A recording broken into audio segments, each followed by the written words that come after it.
Dobivam nebrojeno e-mailova od mojih pretplatnika koji kažu da nakon par godina što su na poslu dobili samo otkaz i kao šta da radim. I onda ih ja pitam, a šta ste vi to potpisali u vašem radnom ugovoru? Oni kažu, pa nemam pojma, nisam uopće dobio kopiju radnog ugovora.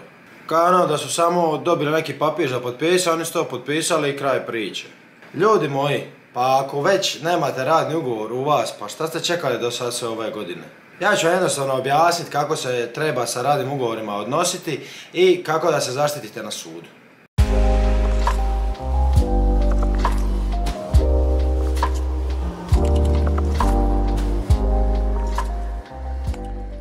Moje ime je Drago Jokić i sad ćemo proći ovu temu radnih ugovora da znate kako to funkcionira. Pod broj 1, kad se zapošljavate na novom poslu i kad vam poslodavac ispred vas da neki dokument koji je radni ugovor i kaže da ga potpišete, prvo ga pročitajte kompletno.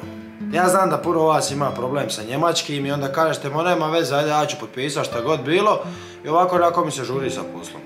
Ali kad to napravite, a u ugovoru postoje stvari koje, na primjer, vi niste znali zato što ne znate njemački, zato što vam se nije dalo čitati, onda nakon par godina kad dođe do otkaza, onda ćete se pitati, di sam bija, šta sam radio.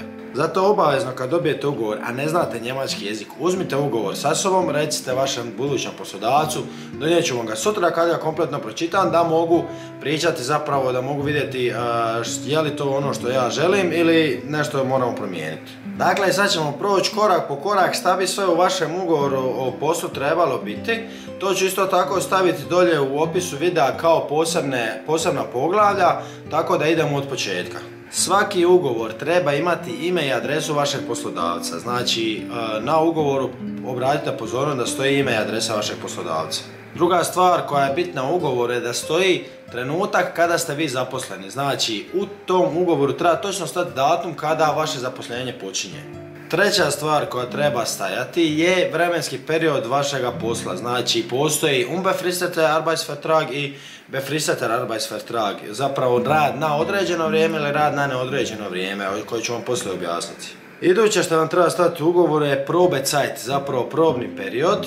Probni period je prema njemačkom zakonu otprilike 3 do 6 mjeseci, ali uglavnom ljudi stave 6 mjeseci taj probni period i tu vam vrijede pravila koja ne vrijede za nakon probnog perioda. Znači, u probnom periodu, u Probezeitu vam poslodavac može dati otkaz bez ikakvog objašnjenja, znači ne mora vam davati prvo opomene, nego u tom Probezeitu jednostavno može reći da mu više ne trebate, ali mora 2 tjedna obavezno otkaznog roka vam dati, tako da se možete pripremiti na idući posao.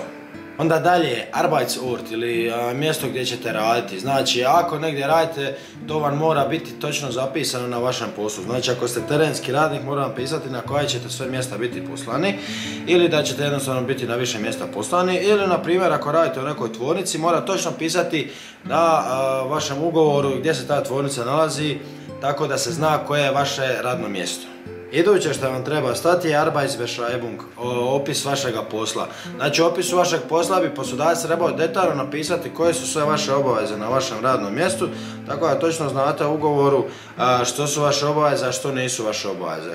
To vam je jako bitno, na primjer, ako vam poslodavac kaže da nešto morate napraviti, onda jednostavno možete pogledati vaš ugovor i reći ne moram zato što sam potpisao da to nije moj radni zadatak. Još jedna jako bitna stvar, Gehalt, znači vaša plaća. Na vašem ugovoru treba stati kolika je vaša plaća na vašem radnom mjestu i isto tako hoće li vam biti plaćeni prekovremeni sati, hoćete li dobiti božićnice, hoćete li dobivati plaćene dodatke za, na primjer, blagdane, vikende. To sve mora biti jasno definirano tu, jer tek onda kad je jasno definirano na vašem ugovoru i kad ste ga pročitali, imate se pravo buniti ako vam kojim slučaju neko neće platiti prekovremenu nedjelju ili plaćene prekovremene sate. Isto tako je bitno da na vašem ugovoru stoji kada vam se plaća isplaćuje, je li to na početku mjeseca ili na kraju mjeseca. Jako je bitno da znate, za vas koji ste prvi put došli u Njemačku, sve se u Njemačkoj računa u brutu. Znači, vaš poslodavac na vašem ugovoru ne piše da ćete dobivati 12 eura, na primjer, neto, nego uvijek mora pisati da ćete dobivati bruto. On ne zna koliko će se vama uzeti crkvenog poreza, na primjer, ili koliko će vam se mirovine i zdravstveno skidati sa vaše plaće. Još jedna stvar bitna koja treba staviti u ugovor je Arbeitszeit. Znači, Arbeitszeit su zapravo radni sati koje radite. To će vam pisati koliko sati tjedno vi trebate raditi. Isto tako, Urlaub, znači to je godišnji odmor, koliko pravo imate godišnjeg odmora prema vašem ugovoru o radu. Ako vam kojim slučajem na vašem poslu na puno radno vrijeme piše da imate samo 10 dana godišnjeg, taj ugovor je nevažeći jer je bitno ako je vaš ugovor, znači ako u vašem ugovoru stoji da se mora držati pravila rada u Njemačkoj, onda mora postojati ta minimalna granica.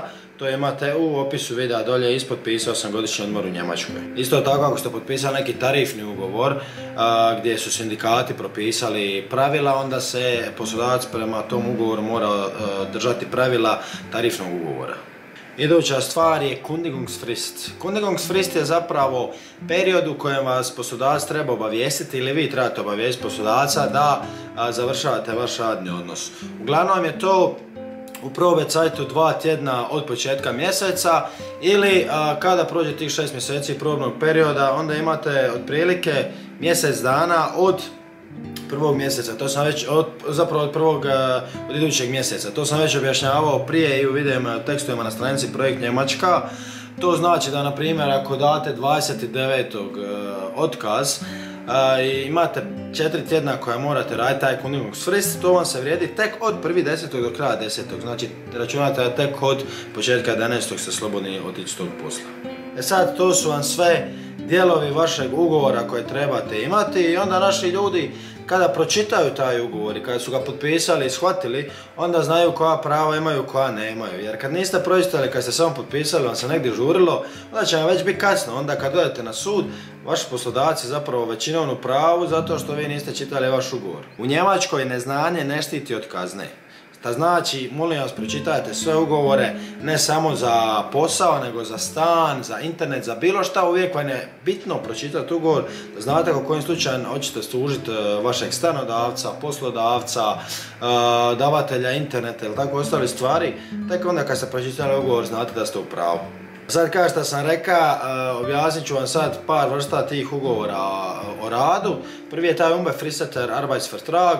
To je zapravo period na neodređeno, ljudi to potpisuju, imaju otprilike taj Probezeit od 6 mjeseci i u tom periodu na neodređeno, nakon 6 mjeseci, vaš poslodavac vam može dati otkaz tek nakon što ste dobili jedan Abmahnung, znači opomenu pismenu i mora taj period, znači taj Kündigungsfrist, mora se to Kündigungsfrista držati.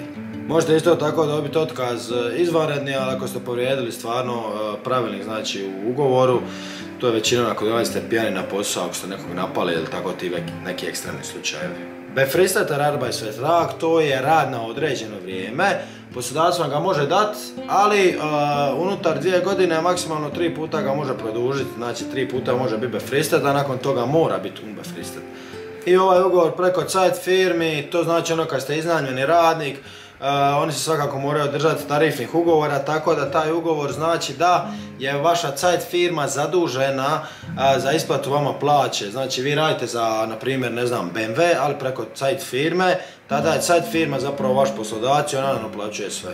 Isto tako ti ugovori od Zeit firmi ne mogu trajati više od 18 mjeseci, ali uvijek oni imaju neke kombinacije da, na primjer, nakon 16 mjeseci vam daju otkaz mjesec dana pa onda vas onda opet zaposle. I imate još mini job ugovor, znači to je za sve ove koji rade do 520 eura, znači od 1.10.2022. mini job možete raditi maksimalno do 520 eura. To je, znači, obični mali ugovor u kojem vi ne morate davati nikakva davanja države, nego praktički vaš sav bruto je neto. Znači, sad sam vam objasnio sve ugovorima i stvarno bih volio kad bar 20% manje ljudi će mi se sada javljati i govoriti joj, poslodavac mi nije dao ugovor o radu. Znači, vaš poslodavac je vama dužan dati M ugovor o radu, M svaki mjesec vam mora dati ili mailom ili osobno vaše radne sate, zapravo vašu plaću za taj mjesec, izvadak u vašoj plaći. Ako kojim slučajem mislite da vas poslodavac nije platio za vaše prekovremene, prvo pogledajte ugovor jel piše da se prekovremeni trebaju plaćati ili vam ih on računa, na primjer, kao slobodne dane za idući mjesec. A ako želite biti najsigurniji, obavezno onda na kraju svakog mjeseca skupite vaše radne sate i dajte vašem poslodavcu da vam ih potpiše. Tek kada on potpiše, onda vi imate tu neku pravnu osnovu ako kojim slučajem dođe do suda.